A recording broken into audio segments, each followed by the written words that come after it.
Let's turn our attention to the Guardians. Guardians, they've been playing well. They start play tonight, just a game behind the New York Yankees for the third and final American League wild card spot.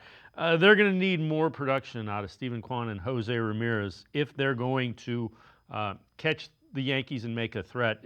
Kwan hitting 195 in August, and his on-base percentage is only 214.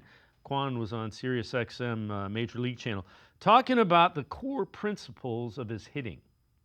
I think it's always you have to be on the fastball. I mean, I was always on the fastball, and then Jose just hammers that home. He's always on the fastball. He's never – I mean, sometimes he'll sit it, but I think the simple way to say it is if you're on the fastball, you can hit the off-speed, but if you're on the off-speed, you can't hit the fastball. So at that point, it's like, okay, I'm going to cover as many pitches as I can, especially in 2 strikes. I don't know if it's an outlier, but I think it's cool to see the numbers are where they're at right now. What's I think really cool with Cleveland is that they didn't try to reinvent the wheel. They understood what I did really well in college and allowed me to expand on that. They talk about 3 pillars of hitting. It's impact quality, swing decision, and contact rate. So contact rate and swing decisions were always really good. My impact quality wasn't the greatest. So that was the one thing they said that you can kind of teach. The other things are kind of inherent. So they told me just like focus on those 2.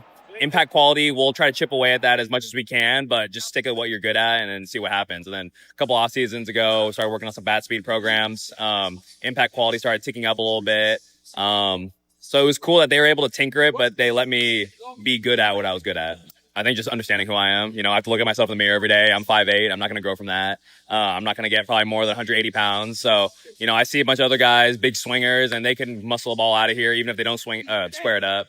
But I know what my role on the team is going to be. It's get on base. The home runs have come a little more than they have in the past, which is nice. But those are going to come, especially just by knowing pitchers, seeing their pitch sequences, and just being in the game long enough, you kind of know what the plans are. But at my core, I'm going to be a guy that gets on base, tries to cause some havoc on the bases. Yeah, so you mentioned Kwan, 195, Ramirez 194. So the 2 guys that have really made that offense go, hitting under 200 in August, and somehow Guardians keep right in there with the American League wild card. They're going to need those 2 guys to get hot if they're going to make a run. Guardians open up a 3-game series against the Marlins, who had been playing better. They've lost 4 in a row. It will be Logan Allen and Jason Junk on the mound for the Marlins. First pitch tonight at 6:40 over at Progressive Field.